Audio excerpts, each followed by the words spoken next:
Bismillahirrahmanirrahim. Assalamu alaykum, hurmatli televizor ko'ruvchilar. Bu qatimliq haftalik istiqlol xabarlari programmamizga kelganlarni qizg'in qarshi olamiz. Men Abdullah Yalqun.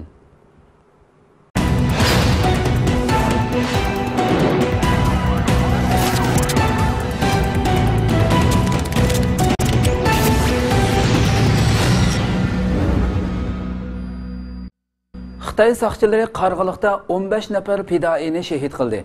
Torbatlarda e'lon qilingan xabarlarda ma'lum bo'lishicha, yaqinda Qashqar viloyati Qog'iliq noyisi Yiliqchi kentida Xitoy soqchilari duo tilovat qilayotgan 28 nafar Uyg'urni tutish uchun elib borgan bosqinda bir nafar Xitoy soqchi o'lgan va eng oz 15 nafar Uyg'ur shahid bo'lgan. Xabarda ma'lum bo'lishicha, Erkin Osiyo radiosi ziyoratini qabul qilgan Yiliqchi soqchixonasi xodimi Yilqichi tavallikida yoqi yurtdan kelgan kishilarni bayqaganligi va ularni cho'lda qo'rshab yo'qotganligini bildirib, o'lim yetim haqida aniq ma'lumot berishni rad qilgan. Mazkur soqchixonadagi Olimjon ismli bir xodimning bildirishicha, bu qatimqi voqeada oz deganda bir Xitoy soqchi o'lgan va 15 nafar Uyg'ur shahid bo'lgan. Uyg'urlar Xitoy soqchilariga palta va kaltaklar bilan qarshilik bildirgan. Xabarda bayon qilinishicha, bir radio anglag'uchining aytishiga qaraganda Kanat sirtida duo tilovat qilayotgan 28 nafar Uyg'urni Xitoy soqchilari qo'rshib olgan va tutishga uringan. Natijada o'tirda to'qinish yuz berib, 28 nafar Uyg'urning hammasi shahid qilinib, noma'lum bir yerga ko'mib o'tilgan. Xabarda ma'lum bo'lishicha, Yilqichi yerlik hukumat doiralaridan Ablat Abdullah 20 avgustdan boshlab hukumat organlari bexatarlik tadbirlarini kuchaytirganligini bildirgan. Yilqichi yerlik hukumat doiralaridan Akbar Emin shahid qilingan Uyg'urlarning bomba yasayotgan va hukumat organlariga hujum qilish uchun tayyorlik qilayotganlar ekanligini, bu haqda ma'lumot topshirib olib, ularga oldin ola qo'l silib yo'qotganligini va soqchilarning hozir boshqa gumondorlarni tutish uchun uy aqtirish elib berayotganligini bildirgan. Yaqinqi yillardan buyon Sharq Turkistonda Xitoy doiralarining siyosiy, iqtisodiy, ijtimoiy va diniy e'tiqod sohalarida Uyg'urlarga qaratgan bostirish va adolatsiz siyosatlarga qarshi norozilik kuchaymoqda. Sharq Turkistondagi yerlik Uyg'ur musulmonlari Xitoy doiralari va uning bostirish siyosatiga bo'lgan noroziligini shiddat yo'li bilan bildirishga yuzlanmoqda bo'lib, Xitoy doiralari Sharq Turkistonda maydonga kelgan qarishlik harakatlarini terrorizmga bog'lab tushundirmoqda. Bu yil 4-oyning 23-kuni Qashqar viloyati Maralbeshi noyisi Seriqbo'y bozorida Xitoy doiralari xodimlarining Xitoyning atalmish asosiy qonuni va avtonomiya qonunida fuqarolarga berilgan diniy e'tiqod erkinligini bir chetga qo'yib qo'yib, erlardan saqalni elib etishga va ayollarning yuzini echib etishga majburlashdak yo'lsiz talablarga qarshi norozilik bildirgan musulmon Uyg'urlar bilan Xitoy xodimlari orasida chiqqan to'qinishda 15 nafar Xitoy xodimi o'lgan va 6 nafar Uyg'ur shahid bo'lgan edi. Xitoy bu qatimqi voqeani terrorizmga bog'lab tushundirgan bo'lsa-mu, xalqaro jamoat va kishilik huquq tashkilotlari Xitoyning Uyg'ur musulmonlarga qaratgan bostirish siyosatini ayblab, Xitoyni Uyg'urlarning qonuniy haq-huquqlariga hurmat qilishga va kapolatli qilishga chaqirgan edi. Yana bu yil 26-iyunda Turpan viloyati Pichan noyisi Lükchin bozorida Xitoy doiralarining musulmonlarga qaratgan bostirish siyosatiga qarshilik bildirgan Uyg'urlar hukumat binosi va Xitoy zulmining simvoli bo'lgan soqchixonaga hujum qilgan bo'lib, bu vaqada 35 dan ortiq Xitoy tajovuzchisi o'lgan va 10 dan ortiq mujohid shahid bo'lgan edi. O'ldirilgan Uyg'urlar haqida tekshirish elib berish talab qilindi. Germaniya kishilik huquq tashkiloti Xitoy doiralaridan Xitoy soqchilari o'q tutgan 26 nafar Uyg'ur musulmonlarining o'ldirilishi haqida mustaqil tekshirish elib berishni talab qildi. Va Beijing doiralarini agar bu voqeaning tafsilotini ochiq oshkorlamasa, Sharq Turkistonda davomlashib kelayotgan qonliq to'qinish oqibatining texmi keskinlashib ketadiganligini ogohlantirdi. Germaniya zulmga uchirgan millatlarni qo'g'dash tashkiloti mundaq dedi: "Amdi oshkorlangan Uyg'urlarni o'q tutib o'ldirish voqeasi 20 avgust Sharq TurkistonningOvat shaharlaridan bo'lgan Qashqarga qarashli Qog'iliq noyisining Yilqichi kentida yuz bergan. Mazkur tashkilot Qog'iliqdagi bu qonliq voqea to'g'riliq bayonot e'lon qilgan bo'lib, Al Jazeera axboroti topshirib olgan nusxada mundaq zikr qilingan: Xitoy doiralari Uyg'urlarni o'ldirganligiga aloqador o'q tutilgan Uyg'urlarning pichoq va palto saqlaganligi uchun terrorchilarga taqobil turish doirasi ichida bo'lganligini e'lon qilgandan boshqa hozirgacha hech qanday izohat bermadi. Xitoy doiralari o'q tutilgan Uyg'urlarni terrorchi va tutish buyrug'i chiqarilgan kishilar deyish orqali soqchilarini oqlashga tirishyapti. Lekin voqea maydoniga qo'shni bo'lgan shohidlar o'q tutilgan Uyg'urlarning soqchilar kelib ularni muhosiraga elib, ularga o'q chiqargan vaqtida ularning usti ochiq bir yerda namoz o'qiyotgandan boshqa hech qanday ish qilmaganligini uqtirdi.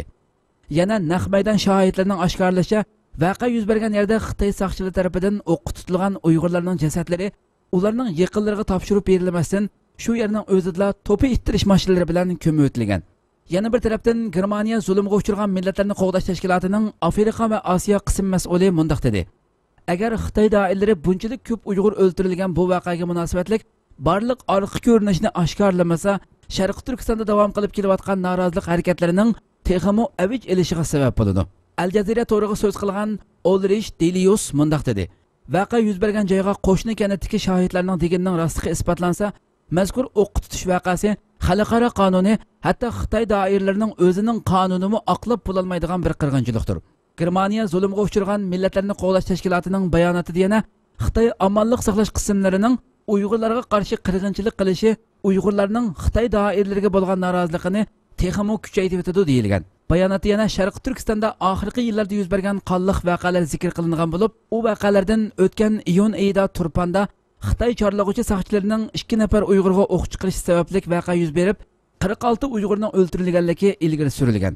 Mazkur tashkilot yana Xitoy doiralarining bu voqea to'g'riliq tafsiliy bayonot e'lon qilishi kerakligi haqidagi xalqaroning barliq talablarini rad qilganligini ilgari surdi. Bayonot yana o'tgan iyun oyida Xotanda yuz bergan voqeaga mo ishorat qilingan bo'lib, Xitoy doiralaridan namoz o'qishdan cheklab taqib etilgan bir masjidni ochib berishni va Xitoy doiralari qo'lga olgan bir nafar diniy olimni qo'yib berishni talab qilib, tinch namoyish qilgan Uyg'ur jamoatiga Xitoy doiralari soqchilarining o'q chiqarishi sababli 15 nafar amaliyotda Xotan xonalik voqeasi shahid qilinganlar soni 250 nafardan ortiq Uyg'urning o'ldirilganligi ilgari surilgan.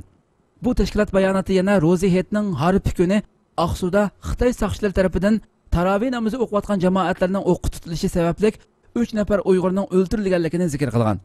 Aqsu voqeasi o'ldirilgan Uyg'ur soni amaliyotda 3 dan ortiq.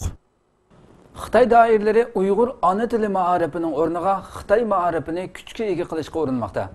Xitoy ishg'olchilari Sharqi Turkiston xalqining ingini xitoylashtirish va shu orqali o'zining assimilyatsiya siyosiy maqsadini amalga oshirish uchun Sharqi Turkistonda qo'shtinlik ma'rifnomi ostida Uyg'ur ona tili ma'arifining o'rniga Xitoy ma'arifini kuchga ega qilishga urinmoqda. Ballar yaslisi nomi ostida kichik ballarning tilini Xitoycha chiqarishga urinayotgan Xitoy doiralari maktablarda Xitoychani asos qilganini azdab, Uyg'ur milliy sinfidagi ballarni Xitoycha sinfga qo'shib o'tish uchun hujjat tushirib majburiy ijro qilmoqda. Ijtimoiy uchur aloqa vositasi Facebookda e'lon qilingan bir uchurda Qumul viloyatidagi atalmish 13-diviziya raketa dehqonchilik maydoni maktabi mushu yangi o'qish mavsumidan boshlab boshlang'ich 1-yillikdan tartib Uyg'ur milliy sinfidagi barliq Uyg'ur o'quvchilarni Xitoycha sinfga qo'shib o'tish uchun hujjat tushirib majburiy ijro qilishga boshlagan. Ma'lum bo'lishicha, bu atalmish qo'sh til siyosatining 3-bosqichimish. Bu maktabdagi bolalarning ota-onalari Uyg'ur milliy sinfidagi bolalarning Xitoycha sinflarga qo'shib o'tilishiga qat'iy qo'shilmaydiganligini bildirib, munosabatli o'rinlarning bu ishni darhol asliga keltirishni talab qilgan. Biroq Xitoy doiralari qo'sh tillik ma'rif degan chiroyli so'zning tagiga yoshirilgan razil maqsadini ishga oshirish uchun mazkur maktabdagi barliq milliy kadr va o'qituvchilarning normal xizmatini to'xtatib, qo'shilmagan ota-onalarga idiviy xizmat ishlab, milliy Uyg'ur o'quvchilarining Xitoycha sinfga qo'shib o'tilishining to'g'ri va oqilanlik bo'lganligini to'nitishga o'rlashtirgan. Xitoyni ayıplagan Fuat Yalan partiyasidan qo'g'landi. Daniyada bütün Xitoylarni 140 derece issiqda qaynatib yo'q qilish kerak deb fikr bayon qilgan Fuat Yalan ismli Türk partiyadan qo'g'landi. Aynı köl böyle işkence böyle tekme tokat efendim ayaklarını ellerini çiğnerek Daniyanın Helsingör şehrida 20 yıldan buyon Sosyalist Demokratiya partiyasidan sayılınıp shaharlik majlis a'zoligi vazifasi o'tab kelayotgan Fuat Yalan ismli kishi partiyasidan qo'g'landi. U torda e'lon qilingan sinalg'u ko'rinishda bir Uyg'ur balni qattiq urib qiynagan Xitoylarga g'azablanib, ijtimoiy uchur aloqa to'rbekti Facebookda bütün Xitoylar 140 derece qiziqlikda qaynatilib yo'q qilinishi kerak deb fikr bayon qilganlik sababidan Xitoy bilan Daniya o'rtasidagi munosabatlarning yiriklashishiga sabab bo'lgan Fuat Yalan partiyasining talabiga binoan kechirim so'ragan bo'lsa-mu, partiyadan qo'g'landi. Sosyalist Demokratiya partiyasining tashkiliy apparat rahbarligi Fuat Yalanға shaharlik majlis a'zoligidan iste'fo bergan taqdirda partiya a'zoligini saqlab qolganligini bildirdi. Ammo Fuat Yalan yozganlari sababidan kechirim so'ragan bo'lsa-mu, uningga qo'yilgan talab va shartlar to'xtamay davom qilgan. Fuat Yalan partiyasidan qo'g'langan bo'lsa-mu, shaharlik majlis a'zoligini saqlab qolib, hech bir partiyaga vakolatan emas, balki mustaqil holda vazifasini davom qildiganligini bildirdi.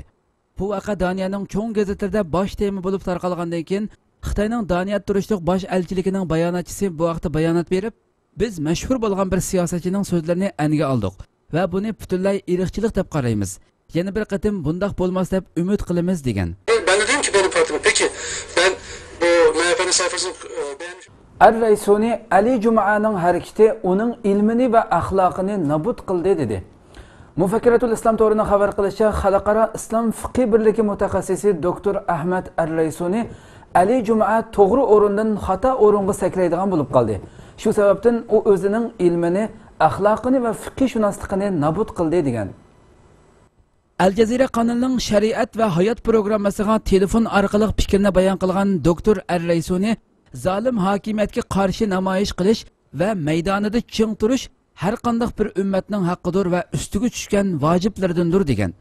Hammaga ma'lumki, harbiy inqilob bilan og'dirib etilgan qonunliq Misr raisi Muhammad Mursining huquqiga qaytarilishi uchun namoyish qilgan Misr xalqi, Misr amonlik saqlash qismlari, soqchilari va askarlar tomonidan qonliq bostirildi.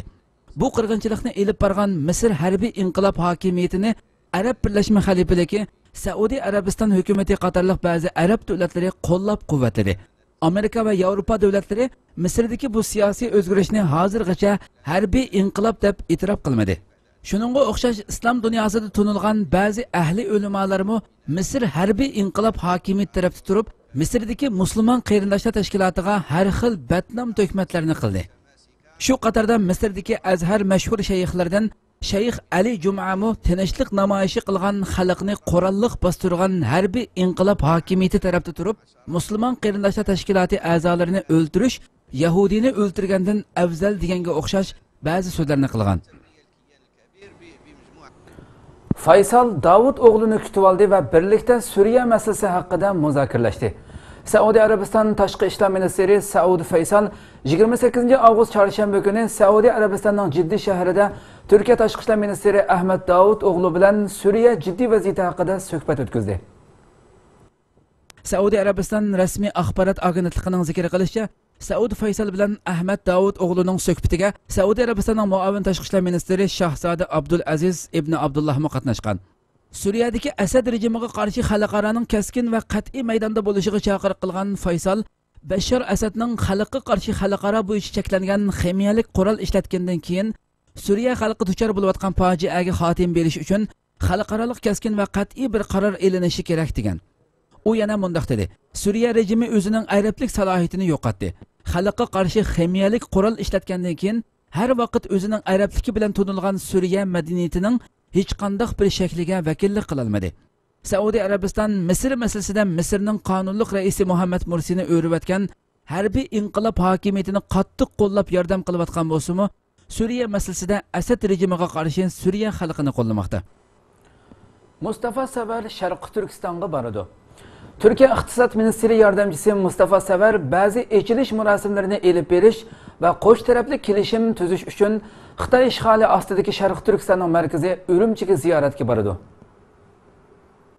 Xabarda ma'lum bo'lishicha, 2 va 3 sentabr kunlari ziyorati bo'lgan Turkiya iqtisod ministri yordamchisi Mustafa Savar bu yil 3-qatim elib beriladigan Xitoy Avrasiya ko'rgazmasining echilishiga qatnashib, Xitoy Avrasiya iqtisodiy taraqqiyoti va hamkorlik ko'rgazmasiga ishtirok qildi ekan. Bu ziyorat asnosida Oti guruh bilan Arman shirkati tarafidan Urumchi shahriga qurilgan shokolad va pechena bolka fabrikasining echilishini qildigan Turkiya iqtisod ministri yordamchisi Mustafa Savar Sharq Turkiston kelishimlari qatorida Turk sanoat rayonini ziyorat qilib, ayrim ziyorat munosabati bilan Urumchiga kelmoqchi bo'lgan Xitoy iqtisod ministri yordamchisi bilan ko'rishib, ikki davlat orasidagi iqtisod va tijorat masalalari ustida suhbat olib bordi ekan. Mustafa Savarning Urumchi ziyorati jarayonida Sharq Turkistondagi tijoratchilar bilan bir oraga kelib, yig'in ochadiganligi ilgari surilish bilan birga Savarning Sharq Turkiston ziyoratining 4 kun davomlashadiganligi taxmin qilinmoqda. Hujum tahdidi sababli Suriya harbiy ichki shtabida tavrinish bo'ldi. Angliya axborot vositalarining 29 avgust payshanba kunidagi xabarga asoslanganda, Erkin Suriya armiyasi va Suriya aholilarining 28 avgust bayon qilishicha, g'arb davlatlarining hujumidan saqlanish uchun Bashar Asad hukumatidagi ko'p qism xodimlar va amonlik saqlash xodimlari harbiy taraf qo'mondonlik bosh shtabidan chekinib chiqmoqda. Erkin Suriye armiyasının deyişçe köp kısım harbiy taraf amaldorlari quruqliq armiya ve hava armiya bosh shtabidan chekinib chiqib ketgan. Uningdan boshqa Damashq aeroplan stansiyasidagi Bronoviklar askar mashinasi va yuk mashinalarining hammasimi navbatda tezdan chekinishga boshlagan. Bashar Asad hokimiyati 21 avgust kuni xalqaro bo'yicha cheklangan ximiyalik qurol ishlati deb ayblangandan keyin Amerika, Yevropa va O'rta Sharq davlatlari Bashar hokimiyatining bu qilmishlarini qattiq ayblagan. Navbatdagi vaziyatdan qaraganda Amerika boshchiligidagi havo hujumi yoki boshqariladigan sinarat qo'yib berishning mumkinchiligi nihoyat yuqori bo'lgan. Shunga Bashar hukumatiga qarashliq harbiy qo'mondonlik shtabidagilar bu hujumdan aman qilish uchun chekinishga boshlagan.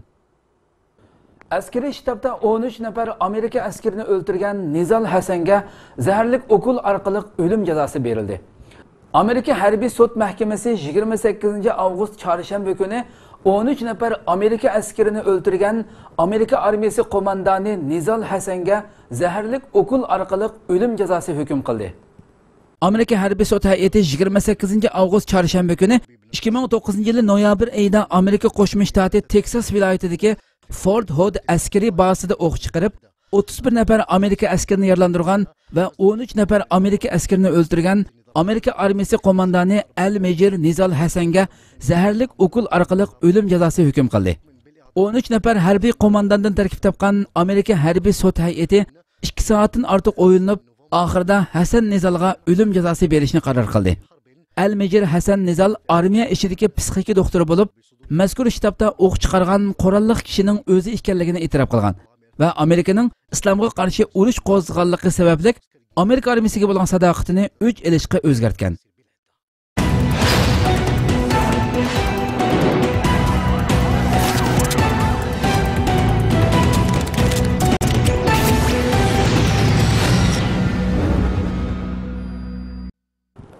Hürmetli televizor ko'ruvchilar, shuna qilib bu qitimliq haftalik istiqlol xabarlari programmamiz mush yerda oxirlashdi.